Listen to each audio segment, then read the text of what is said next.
Salam damai sejahtera, puji Tuhan. Kali ini saya diberi kesempatan kembali untuk menanggapi saudari kita yang mualaf yang katanya memeluk Islam itu karena Yesus, gitu ya. Saudari Natalia Iriani mengaku bahwa Yesuslah yang menuntun dia menjadi mualaf. Mari kita simak dulu alasannya ya teman-teman ya.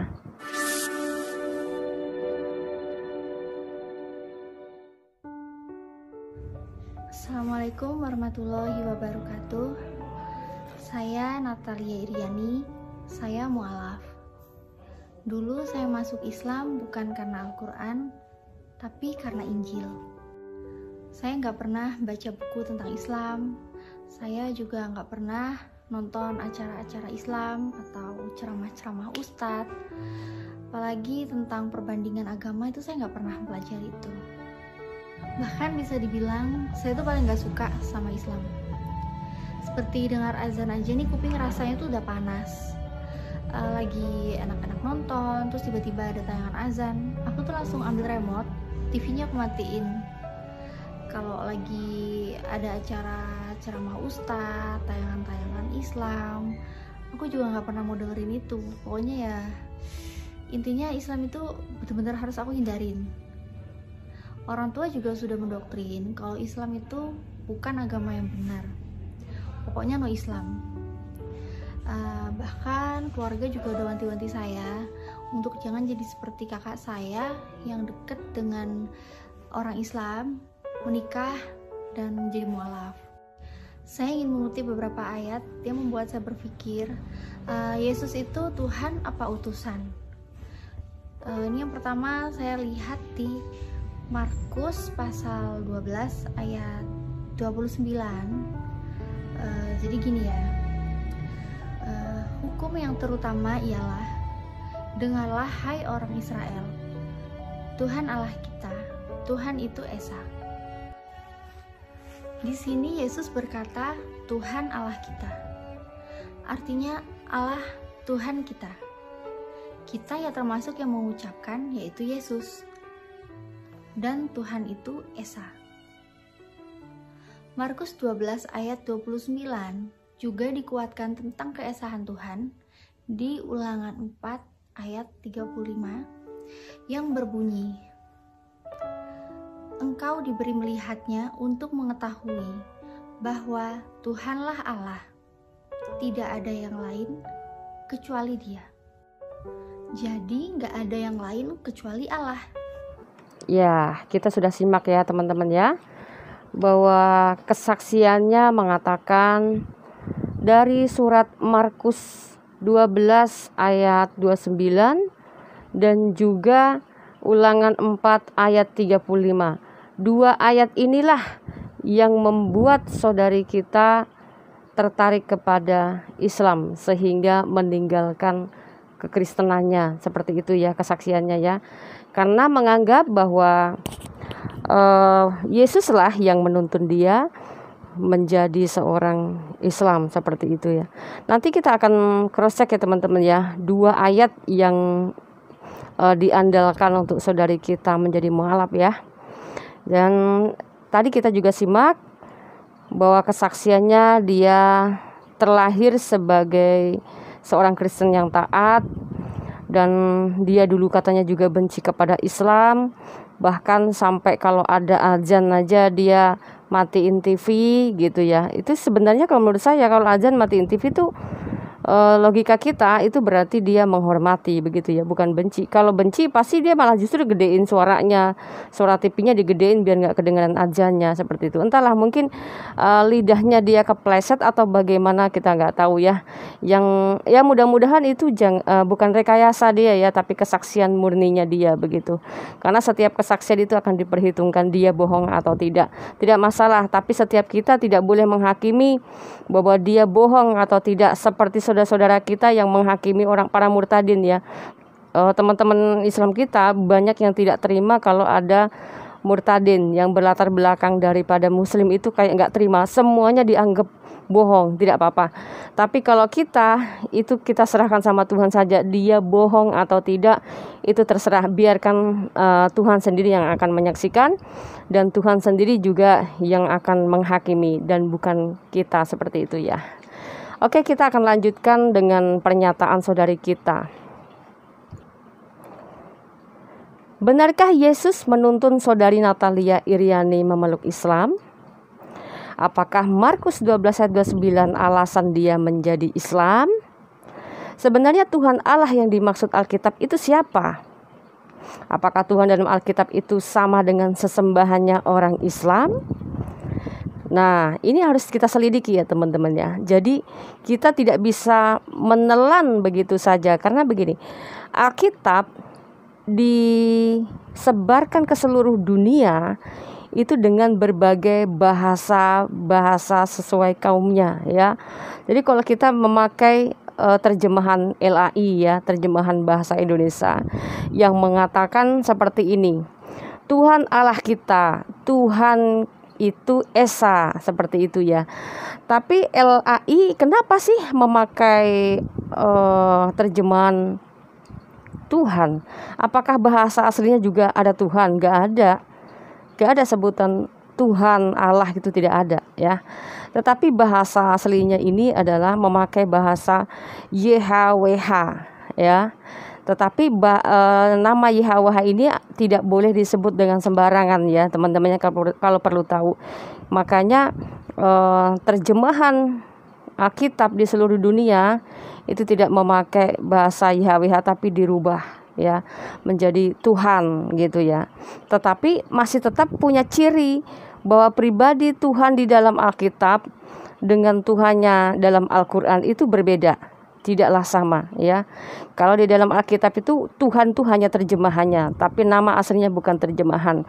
Tuhan di dalam bahasa aslinya itu YHWH, tetapi orang-orang Yahudi menyebutnya dengan sebutan Hasim. Tapi kalau di bahasa aslinya itu artinya Adonai. Mereka memakai nama ganti Hasim, seperti itu ya.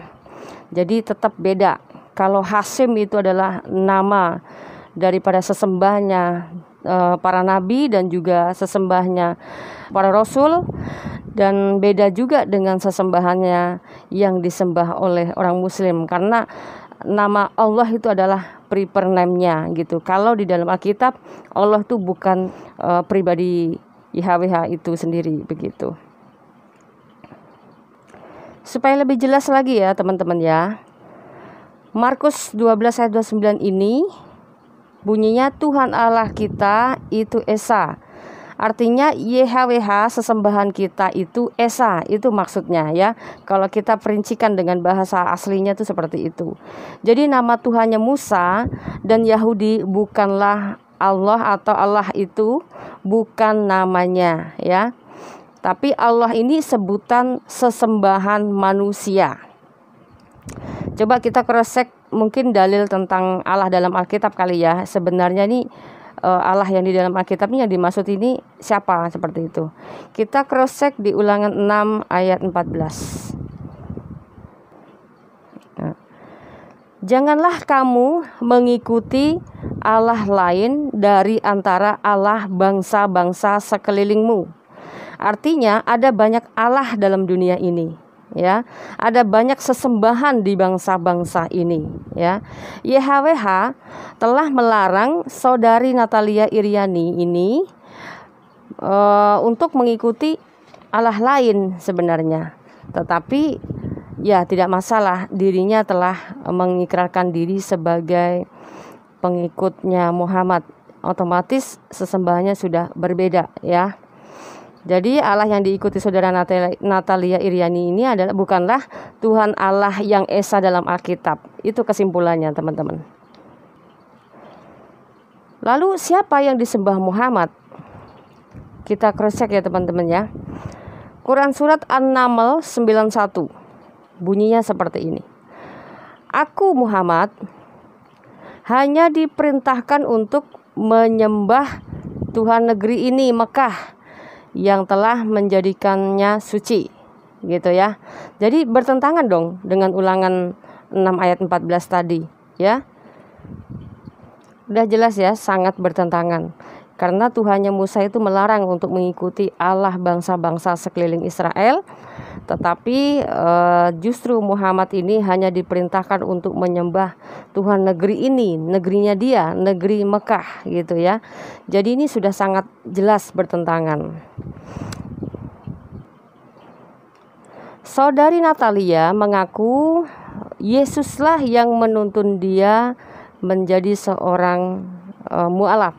Oke, kalau begitu kita harus mengetahui ya, apa sih yang dimaksud Esa dalam Alkitab? Definisinya tuh seperti apa? Apakah saudara Natalia selama ini menjadi Kristen sudah meng-cross-check semuanya ayat-ayat? Apakah yang dikatakan Yesus ini bertentangan dengan para muridnya? Dan kita cross-check ya teman-teman ayatnya ya. Kita lihat di 1 Yohanes 5 ayat 6 sampai 8. Tapi saya akan bahas dari ayat 8-nya dulu ya teman-teman ya. Bunyinya seperti ini.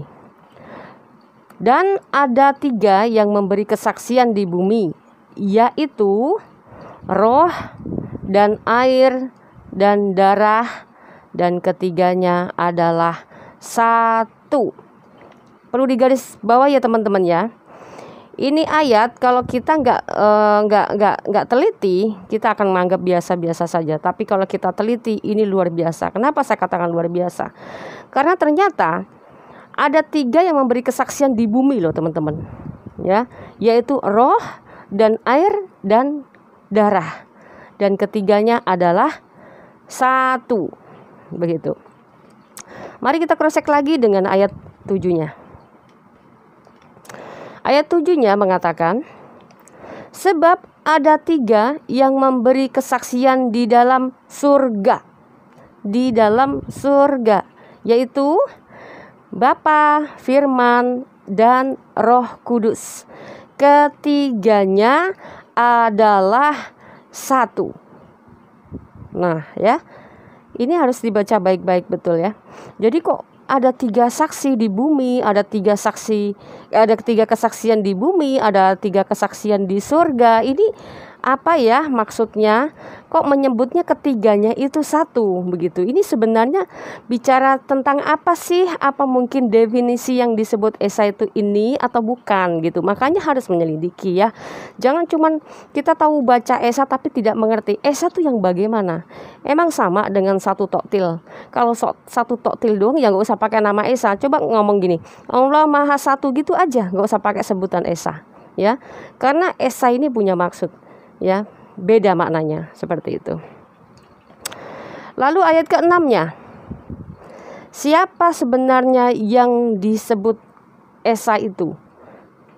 Kita baca ya teman-teman ya. Inilah dia yang telah datang dengan air dan darah, yaitu Yesus Kristus.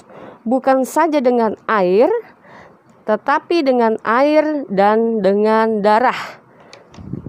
Dan rohlah yang memberi kesaksian, karena roh adalah kebenaran. Ini ayatnya jelas ya teman-teman ya. Bisa dibaca dan bisa di cross check juga di rumah. Apakah saya merekayasa? Apakah saya melebih-lebihkan atau saya mengurangi? Tidak. Ini ayatnya murni tercatat di dalam Alkitab dan kitabnya semua sama ya. Kalau begitu, siapa sih sebenarnya pribadi yang dimaksud anak Allah? Karena 1 Yohanes 5 tadi itu perikopnya adalah kesaksian tentang anak Allah. Ya, perikopnya seperti itu tadi. Jadi siapa pribadi yang dimaksud anak Allah itu? Dan siapa pribadi yang menjadi manusia? Siapa pribadi yang disebut utusan? Mari kita lihat lagi teman-teman ya. Di Filipi 2, 6 sampai 7 supaya kita bisa lebih paham lagi. Nah, kita lihat ayatnya ya. Kita baca sama-sama. Yang walaupun dalam rupa Allah tidak menganggap kesetaraan dengan Allah itu sebagai milik yang harus dipertahankan, melainkan telah mengosongkan dirinya sendiri dan mengambil rupa seorang hamba dan menjadi sama dengan manusia. Siapa menurut saudara-saudara semua yang mengambil rupa sebagai hamba ini? Siapa kira-kira tokoh yang mengambil rupa sebagai manusia? Kalau Yohanes 1 ayat 14 ya, Yohanes 1 ayat 1 ya sampai ayat 14, ini adalah referensinya ayat-ayat lainnya untuk bisa memahami siapa anak Allah itu sendiri atau bagaimana pribadi Tuhan yang sebenarnya. Itu kita harus mereferensikan dengan dalil-dalil yang lainnya. Jadi tidak bisa main comot satu ayat lalu mualaf, main comot satu ayat lalu mualaf. Wah, itu bahaya ya. Karena kalau kita memakai logika, apakah kitab dalam perjanjian lama cuma satu ayat? Apakah di dalam perjanjian baru juga cuma satu ayat? Kan tidak. Makanya kalau kita tidak membaca secara keseluruhan dan tidak menyinkronkan dengan ayat-ayat lainnya, maka kita akan menjadi gagal faham seperti itu ya. Jadi buat saudara-saudara yang mungkin mualaf, Tuhan kita itu memang Esa ya. Tuhan kita memang Esa. Jadi kalau kalian mau sembah Tuhan yang Esa, ya sebenarnya tidak perlu keluar dari Kristen. Cukup pahami Alkitab saja. Esa yang dimaksud itu seperti apa? Apakah Esa ini adalah Tuhan yang tiga, kan gitu ya? Bukankah tadi sudah dijelaskan ya bahwa ketiganya ini adalah satu. Lah mau percaya nggak percaya, itulah faktanya gitu loh. Sekarang apa alasannya tidak percaya? Hanya karena ada kitab baru yang menyangkal seperti itu. Ya itu salah, repot, nggak nyambung ya. Kalau kita mempercayai bahwa sejarah atau Tuhan itu memilih bangsa Israel untuk menjadi saksinya, ini referensinya di Yesaya 43 ya. Saya bukan sekedar ngomong, tetapi referensinya ada. Saya bicara seperti ini. Tuhan itu memilih bangsa Israel untuk menjadi saksinya. Ya, siapa saksi-saksinya? Tokoh-tokoh yang tertulis di dalam Alkitab itulah saksi hidup. Mereka mengenal pribadi Tuhan itu seperti apa. Ya. Jadi Yesaya 43 ini memberikan penjelasan bahwa Tuhan memilih bangsa Israel untuk menjadi saksinya. Seperti itu. Jadi kalau semua bangsa-bangsa memeluk agama atau menyembah Tuhan, seharusnya berpusat kepada sesembahannya para nabi di bangsa Israel. Seperti itu. Kalau begitu, teman-teman, apakah menurut kalian perkataan para rasul bertentangan dengan perkataan Yesus? Coba kita simak lagi. Yesus ngomong apa lagi sih sebenarnya, begitu ya. Kita cross-check di Matius 28 ayat 19 ya. Bunyinya seperti ini. Mudah-mudahan saudari Natalia Iriani juga menyimak ya. Ini perkataan Yesus ini. Karena itu pergilah, jadikanlah semua bangsa muridku. Mohon maaf ya, bukan muridnya Muhammad, tapi muridku. Ini Yesus yang bicara. Dan baptislah mereka dalam nama Bapa, Anak, dan Roh Kudus. Loh, kok Yesus menyuruh membaptis dalam nama Bapa, Anak, dan Roh Kudus? Gimana saudari Iriani? Nah, terus tadi bilang kesaksian saudari Iriani mengatakan bahwa dia pernah memurtadkan orang Islam ke Kristen gitu. Dengan cara apa? Sedang isi Alkitab aja bisa dibilang banyak yang dia lewatkan gitu. Ya.